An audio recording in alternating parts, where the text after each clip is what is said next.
So in this video, I'm gonna kind of surprise myself by looking at a document that I don't really remember what's on it. The subject today is movies.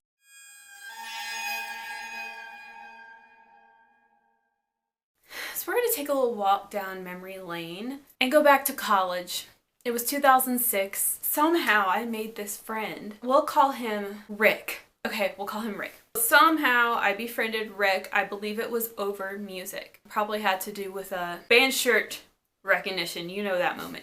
So we became friends. I was very sheltered growing up, which is something I've talked about before. And Rick was fascinated by this, particularly the fact I hadn't seen any movies. So he immediately wanted to fix that about me. He wanted to educate me. He wanted to expose me. All right, so it's like I became a project, and I don't want to give him enough credit to call him my movie mentor, but I guess he was kind of a movie mentor, although I would say my true movie journey hadn't really started until 2020. But he sought to expose me to a lot of stuff. He was kind of a disturbing movies iceberg sort of guy. So he would show me a lot of kind of terrible things, also a lot of terrible things that are just on the internet that aren't necessarily movies. And being a kid who grew up looking at rotten.com and stuff like that, it wasn't totally out of left field for me. It's something that I guess I had a morbid curiosity about, but he definitely showed me some terrible things. In addition to that, he wanted to show me a lot of movies, and he was an art major, so he was into weirder cinema. A lot of more obscure stuff, and then just, not quite mainstream. So some movies that I do remember him showing me are Eraserhead,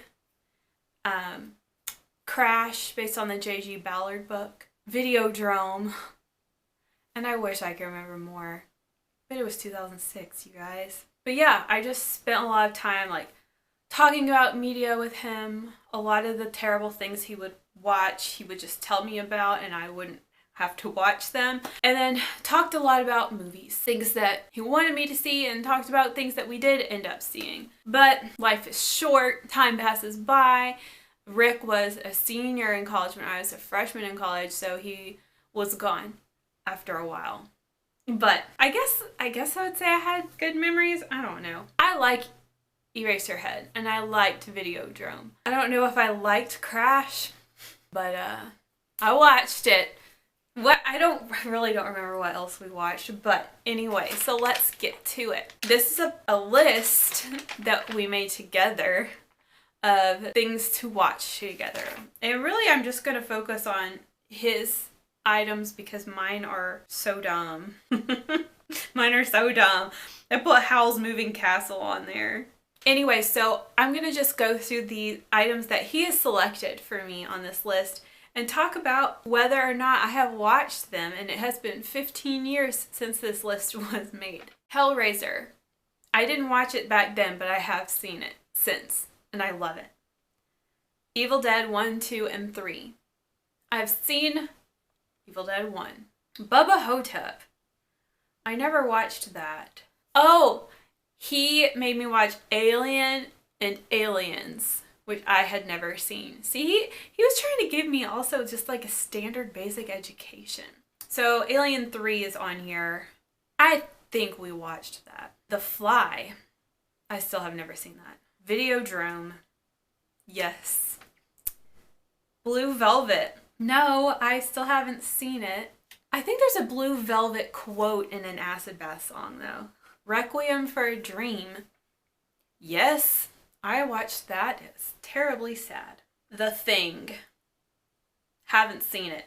Full Metal Jacket. Haven't seen it. A Clockwork Orange. I feel like everyone was trying to get me to watch A Clockwork Orange in college. In fact, I have it on DVD. I think somebody gave it to me, and I still haven't watched it. I don't know. I don't know why. I've only seen the beginning scene. That's all. And similar to Clockwork Orange, I don't know why I lumped these two together, but I think about Pulp Fiction, which I also have on Blu-ray and I've never seen. I don't know why. Borat. I don't know why he wanted me to watch Borat. I've seen that. And then I saw whatever came after that. Bruno. Okay, and then I put anime on here. I don't know, it's embarrassing. But I also put Gumby on here. Again, don't know. Dog Soldiers. I don't know what that is, but I don't think I watched it. Cannibal Holocaust. That's where it came from. This is who showed me Cannibal Holocaust. Lord help me. Hostel. I still haven't seen Hostel, and my coworker is telling me I need to watch it. I'm sure I will at some point. Oh, since we were talking about anime, he put Akira on here. Gummo. Oh yeah. And I guess he's the one who showed me Gummo, which is my favorite movie. But we didn't put a check off by it, but I guess that's where Gummo originated. I know he's not the only friend in college that had me watching Gummo, but this is probably where it started. The new David Lynch movie. I don't know. And we apparently didn't know the title of it either. And finally, Funky Forest. Please, someone out there tell me you know about Funky Forest. That was some bizarre stuff. You know, I have a copy of it. I should really revisit that. Okay, so here's the list. Rick drew a nice little drawing on there. Art major again. This list has been through a lot apparently. I just thought that would be kind of fun to show you and talk a little bit about, I guess, my first exposure to movies, like my first friendship with a movie buff, you could say. And I guess kind of how my morbid curiosity was fostered as I was just spat out into adulthood. Yeah, I would say I have fond memories of that friendship / mentorship, even though I was kind of treated like a project. I think that's what can be so great about doing your own independent exploration, because you're nobody's project. You're finding your own way. So it's been fun finding my own way in Giallo, and of course taking suggestions or recommendations from you guys in horror too. I got a little bit of Italian cinema in there, a lot of like experimental artsy stuff and horror stuff, and I don't know, you kind of look back on some of your early movie trauma fondly, I guess.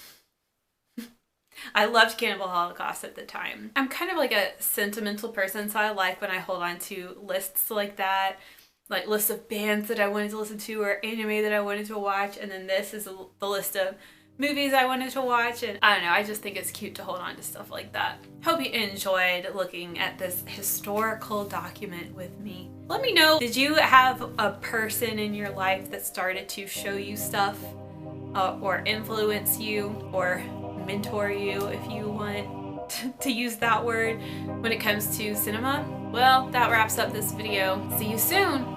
Ciao.